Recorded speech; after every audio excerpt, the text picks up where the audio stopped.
दान धर्म, प्रत्येक व्यक्तीने दान धर्म केला पाहिजे। राजा युधिष्ठिराला सांगतायत, राजन दान धर्म केला पाहिजे।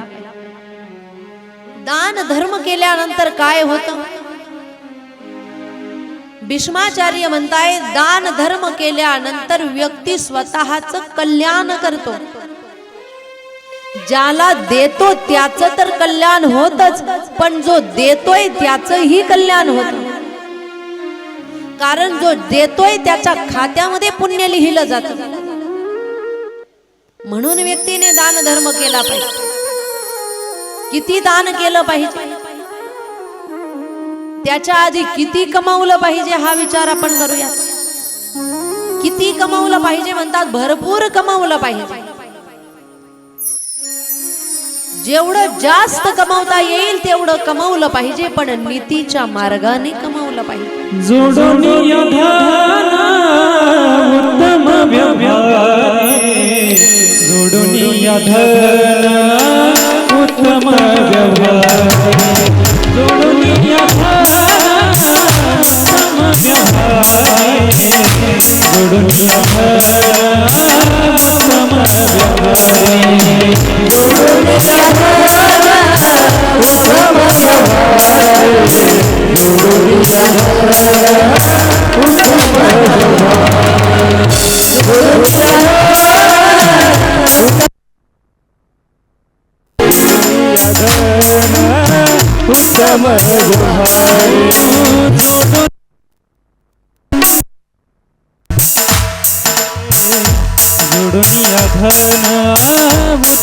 व्यवहारे, जोडोनिया धन उत्तम व्यवहारे, जोडोनिया धन उत्तम व्यवहारे, जोडोनिया धन उत्तम व्यवहारे, जोडोनिया धन उत्तम व्यवहारे, जोडोनिया धन उत्तम व्यवहारे, जोडोनिया धन उत्तम व्यवहारे, जोडोनिया धन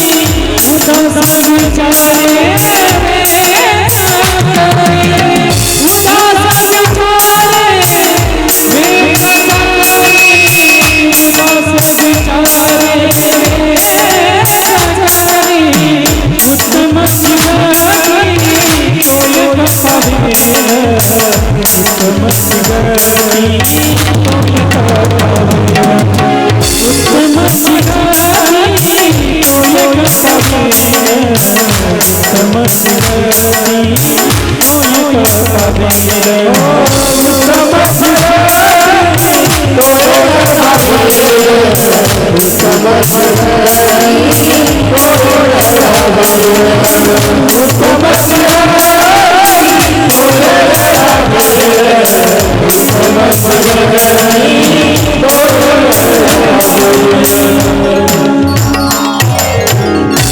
किती कमावलं पाहिजे म्हणतात? भरपूर कमावलं पाहिजे, पण कोणत्या मार्गाने कमावलं पाहिजे? संत महात्मे सांगतात, जोडोनिया धन उत्तम व्यवहार, उदास विचारे बेच करी। नीतीच्या मार्गाने कमावलं पाहिजे आणि विचार करूनच खर्च केला पाहिजे। कुणाचा तळतळाट लागून कधीही धन कमावता कामा नये। स्वार्थ वृत्तीने खोटं बोलून, दुसऱ्यांना फसवून, दुसऱ्यांचा विश्वासघात करून कधीही जीवात्म्याने धन कमावता कामा नये। जर कमवायचंच असेल तर नीतीच्या मार्गाने कमावलं पाहिजे। म्हणून म्हटलेलं आहे, आपल्याकडे पैशाचा खळखळाट असावा, पण त्याच्या मागे कुणाचा तळतळाट नसावा। धन असावं, परंतु नीतीच्या मार्गाने कमावलेलं असावं। आणि असं कमावलेल्या धनापैकी काही हिस्सा दान केला पाहिजे। शास्त्र सांगतं 10वा हिस्सा दान केला पाहिजे। 10वा हिस्सा म्हणजे किती? 100 रुपये कमावले तर 100रातले 10 रुपये दान केले पाहिजे। तर 90 रुपयाचा आनंद तुम्हाला घेता येईल. आणि सगळेच फक्त आपल्याकडे येऊ द्या येऊ द्या येऊ द्या म्हणून फक्त जमवून ठेवले, तर हे धन काय करतं, येताना अनर्थ घेऊन येत.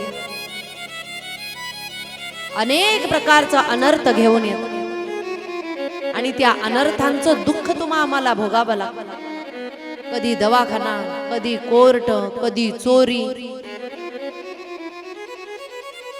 कधी काही हरवणं, या गोष्टी त्या ठिकाणी होत असतात. धन येऊ द्या, आपलेच परके होतात.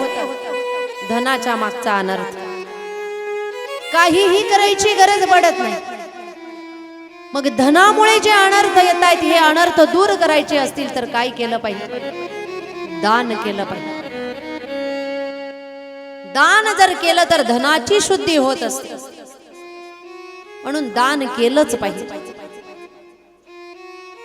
दान केल्याने काय होईल?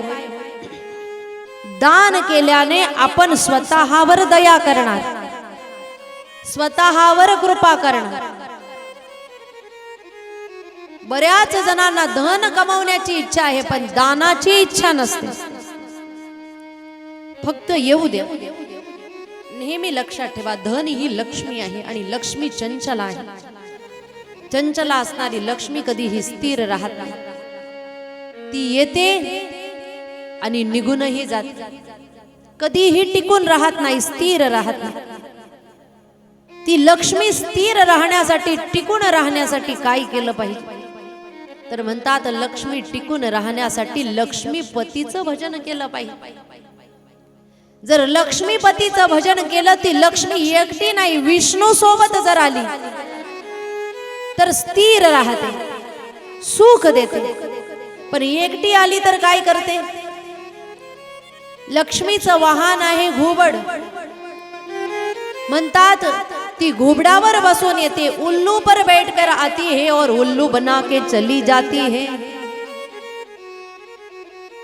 ती आपल्याला वेड बनवून निघून जाते. पण भगवान परमात्म्याच्या बरोबर आली तर गरुडावर बसून येते आणि भगवान परमात्म्याच्या सोबतच घरामध्ये स्थिर राहते. ज्याला वाटतंय घरामध्ये लक्ष्मी स्थिर राहिली पाहिजे, त्याने लक्ष्मीपतीचंही भजन केलं पाहिजे, लक्ष्मीपतीचीही आराधना केली पाहिजे. धन दानात वापरल्यानंतर जीवात्मा स्वतःच कल्याण करतो. जर दान केलं नाही तर पुढची पिढी संस्कारित जन्माला येत नाही.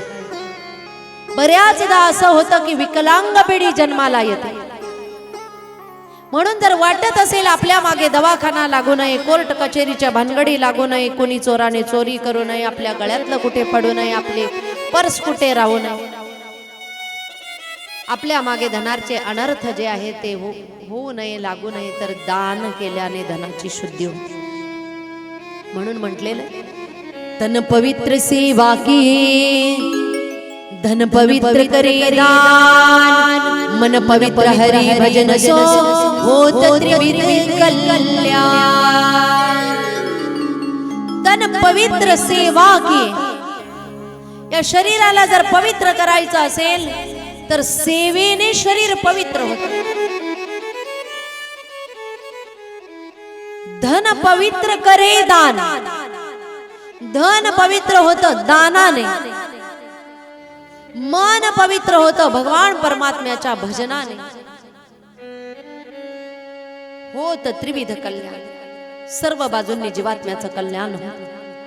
मग दान करायचं आहे ना, धनाचंच करायचं का? नाही, आपल्याकडे जे अधिक आहे त्याचं दान करा.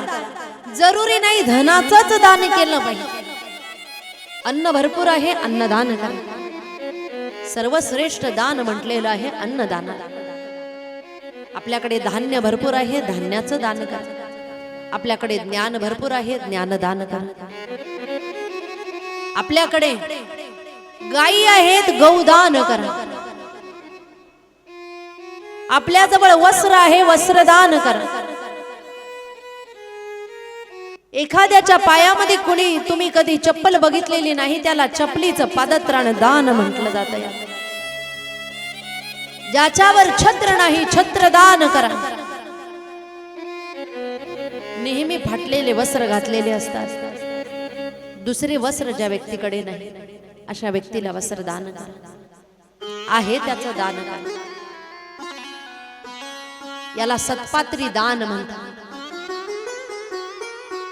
देश कालेच पात्रेच तद दानम सात्विकम स्मृतम. गीतेमध्ये भगवान परमात्मा म्हणतात, योग्य ठिकाणी योग्य व्यक्तीला न मागता जे दान केलं जातं ते प्रथम प्रकारचं दान आहे.